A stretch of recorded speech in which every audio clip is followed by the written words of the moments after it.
For thousands of years, spiritual information was kept secret. Priests and priestesses of various religions or cults would give their lives to keep the rest of the world from knowing about their secrets and spiritual knowledge, making sure it remained secret.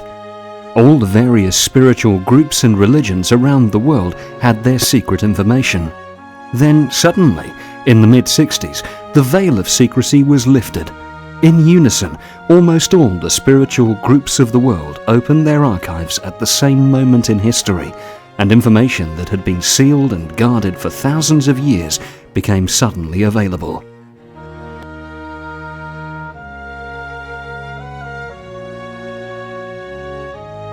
For a long time, astronomers pretty much thought that what you saw out there was it. If you could see it, it was there. They were either totally oblivious to the invisible side of reality, or they didn't feel it was that important.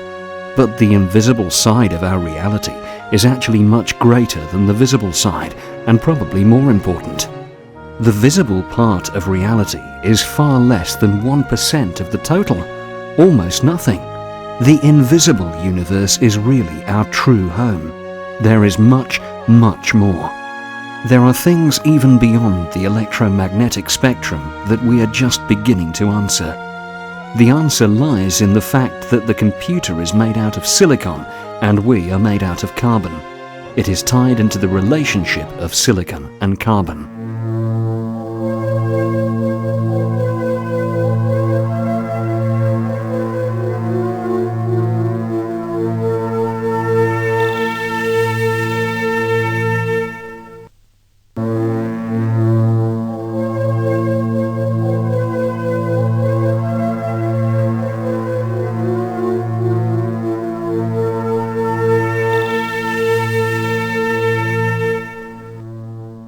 Everything in our world is a waveform, sometimes called pattern or sine wave signature, or could even be seen as sound. All things, like our bodies, planets, the universe, absolutely everything, are waveforms.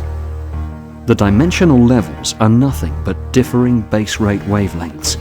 The only difference between this dimension and any other is the length of its basic waveform.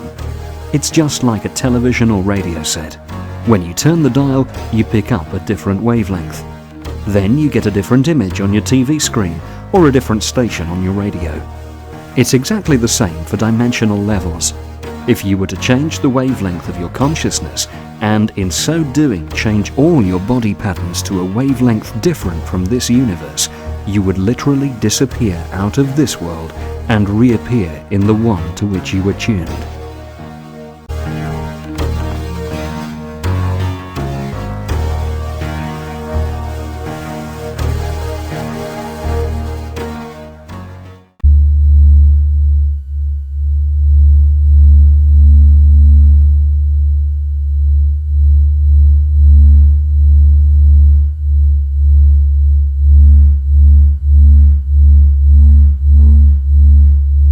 Every object in this universe produces a sound according to its construction.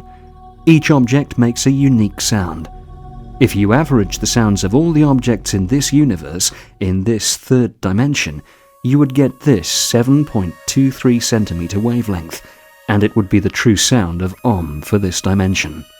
It was Bell Laboratories that discovered this wavelength, not some spiritual person sitting in a cave somewhere.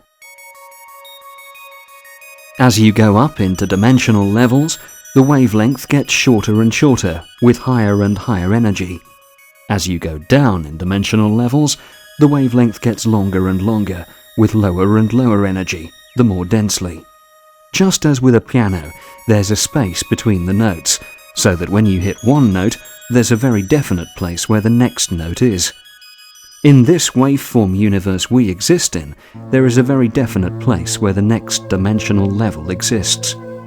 It's a specific wavelength relative to this one. Most cultures in the cosmos have this basic understanding of the universe, and they know how to move between dimensions.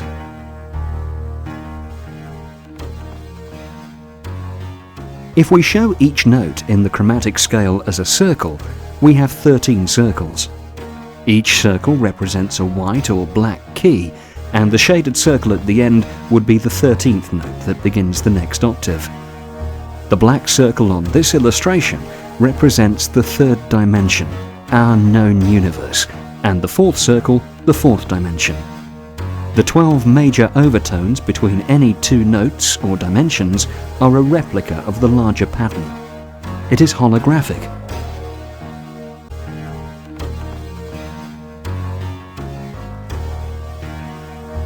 If you carry it further, between each overtone you'll find another 12 overtones that replicate the whole pattern. It goes down and up, literally forever. This is called a geometric progression, only in harmonics. If you continue to study it, you will find that each of the unique musical scales that have been discovered produces a different octave of experience. If you continue to study it, you'll find that each of the unique musical scales that have been discovered produces a different octave of experience, more universes to explore. There are 12 major dimensions and 132 minor dimensions within each octave, though in truth, the progression goes on forever. This diagram represents one octave.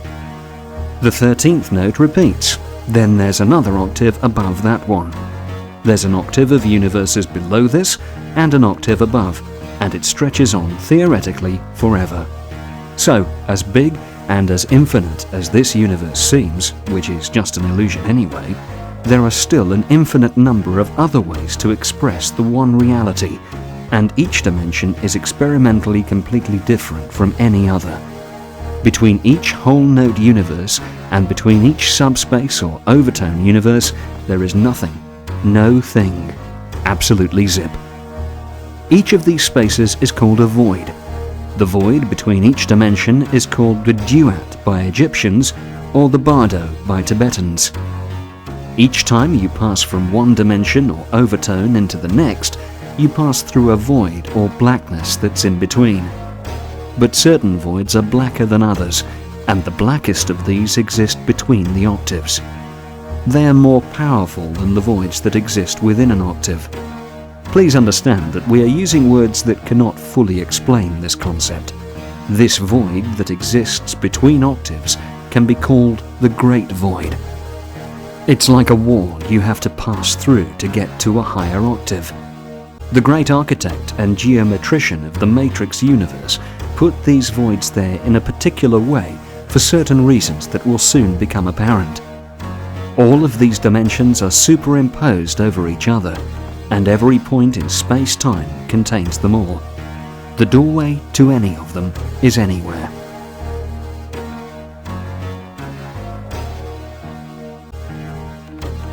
This star tetrahedron, with Leonardo's image behind it, is going to become one of the most important drawings for this work. What you're looking at is two-dimensional, but think of it in three dimensions. A star tetrahedron, just as shown here, happens to exist around each human body. As Richard Hoagland has shown the United Nations and NASA, we're now beginning to scientifically rediscover this field. Just as it is shown around Leonardo, it is also around planets, suns, and even larger bodies.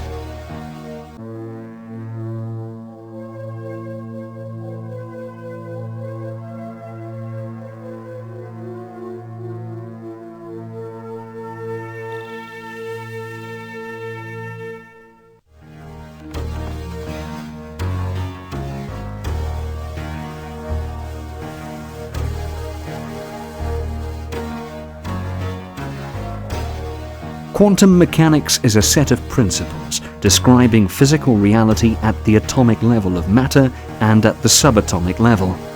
Unlike other physical theories, quantum mechanics was not the invention of one or two scientists.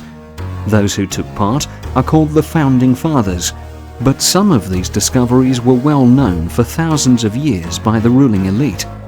Quantum physics has now shown us that the person performing the experiment influences the outcome. In other words, consciousness can change the outcome of an experiment depending on its belief patterns. There are also other aspects of ourselves we hold true that may not be true at all.